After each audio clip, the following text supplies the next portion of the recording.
This week in Army history. Throughout military history, commanders have fought back against impending danger rather than yield to it. One such strategic leader was Robert E. Lee, commanding the Confederate Army of Northern Virginia. Time and again throughout the Civil War, General Lee counterattacked Union attackers or even launched preemptive raids before the Yankees could strike. This approach often produced favorable results. Yet by March of 1865, the military situation for the South had grown desperate. U.S. General-in-Chief Ulysses S. Grant was concentrating his troops for the final offensive against the Confederate capital of Richmond. Lee's own army was pinned down strategically in the trenches of besieged Richmond and Petersberg. Not allowing the North to dictate the course of operations, Lee struck first. Before the dawn of March 25th, Lee unleashed 12 brigades against the Union center east of Petersburg, led by Major General John B. Gordon.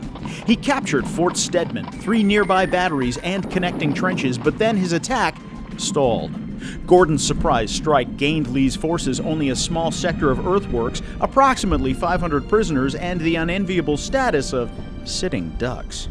With daylight came the Bluecoats. The local Union commander counterattacked and recaptured Fort Stedman and the adjoining lines. Hundreds of Southern troops were killed or wounded as they withdrew westward through the crossfire, raking the no-man's land between Stedman and their own lines.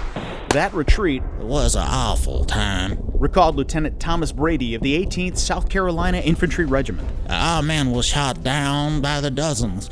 I'm thankful to God that he spared my life. Often during the Civil War, Lee had gambled, fought back, and won. This time his gamble failed, not just tactically, but strategically. 4 days after Gordon's failed attack, Grant launched his final offensive. On April 9th, Robert E. Lee surrendered the Army of Northern Virginia at Appomattox.